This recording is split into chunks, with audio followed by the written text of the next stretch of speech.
Okay, I'm getting ready to put my layout glue on here and strike my lines to guide my grind. But I want to have something to do while this thing is in the furnace getting heat treated.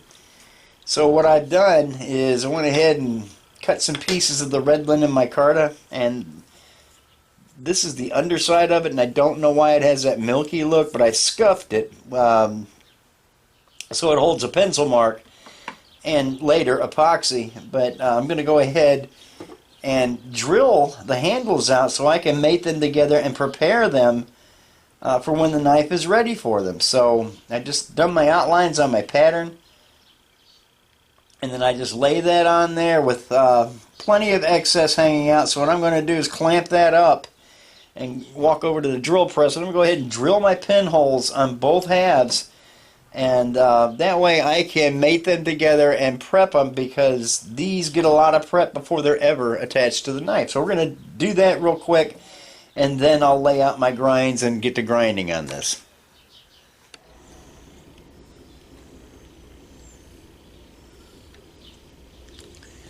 Alright, I'm ready to drill these, and drilling these handles when there is no taper on the Tang is a whole lot easier than dealing with a tapered Tang, because all you have to do is lay it flat. Hey Gary, there's a train horn.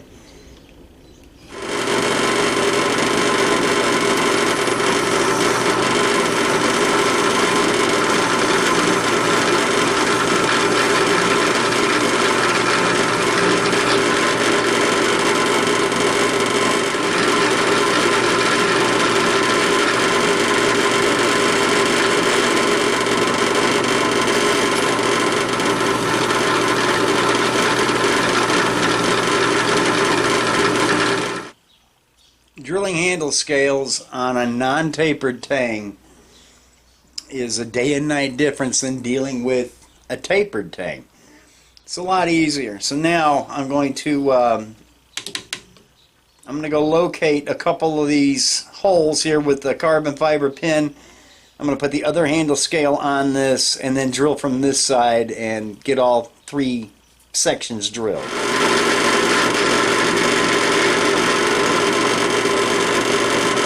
I just pull one pin, put it in this hole all the way through, and then just proceed like I did on the first side.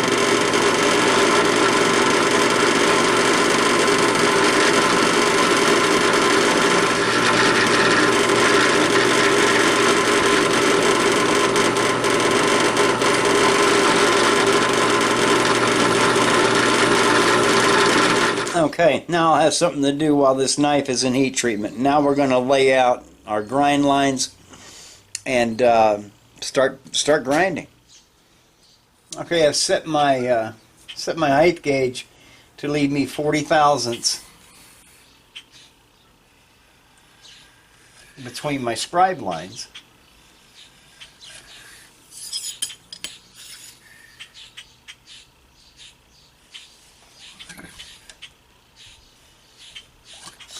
Now I'm going to reset the height gauge for 62 heavy to give me a center line to guide my false edge.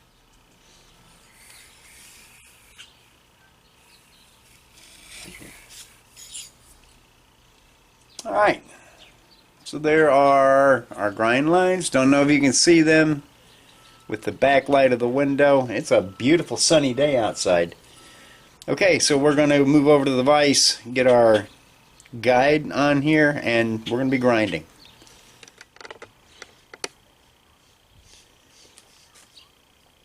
Alright, so I just lay my guide in here. These little pieces of patterns really come in handy for speeding up this process and giving me some consistent results here in the shop. So I'm just making sure everything is flush. And I just push back tightly against my guide, and I'm going to tighten this.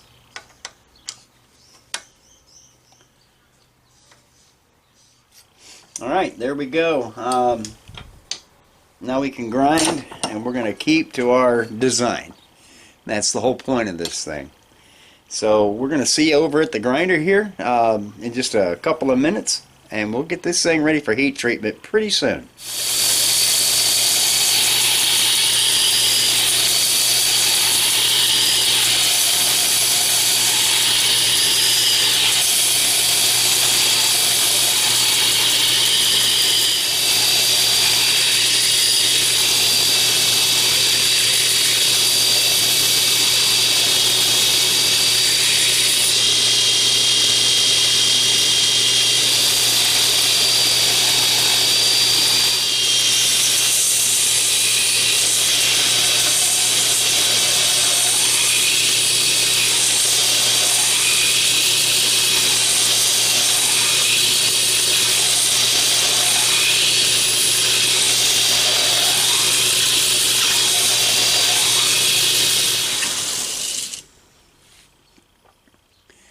Now we're just working our sides with this rough belt.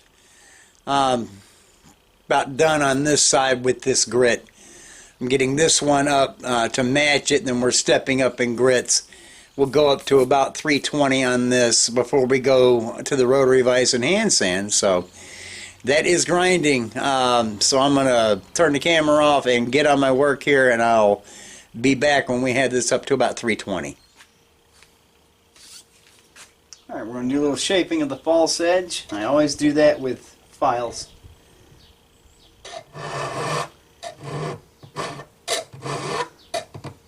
Get a flat established.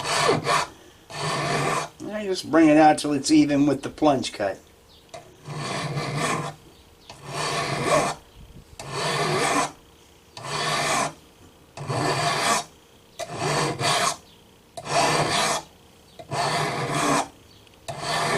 I use this big file for roughing. Then I got a nice smooth single cut fine file over here to draw file it to a final finish.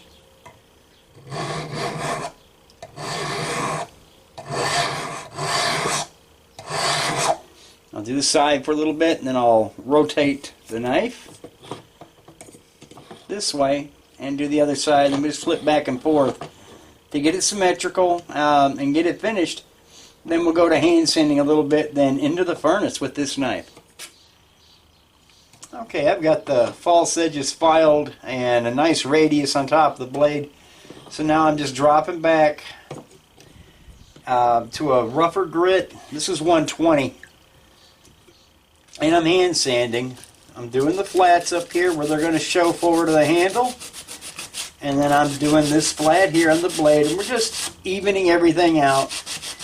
And it goes faster with these knives, one, because it's not heat treated, it's annealed, and two, a short blade like this, it's so much easier to keep straight on the grinder platen. So this won't take very long at all. And since I don't go up above about an 800 grit when I blue a knife, we're going to stop there and go into the furnace at 800, and I'll show that to you when I get up to 800 grit and we're ready to foil wrap and go into the furnace. Okay, we have this ready for the furnace. Get you a look at it there. Now I've done nothing to these edges of the knife, and won't until we get the handles on it and everything gets fine shaped and finished together. But back here where it's going to show, and then here in the flats, and then on the surfaces of the bevel and the sides of the blade, we're ready for the furnace. So it's pretty warm today, and I'm going to turn that furnace on tomorrow morning before it really gets hot in this shop, because that does pump out a lot of heat. So I'm going to upload what I've got, and we'll pick this up with the next video of the foil wrap going into the furnace and then into the oil quench with this grade of steel. So we will see you then in the next video.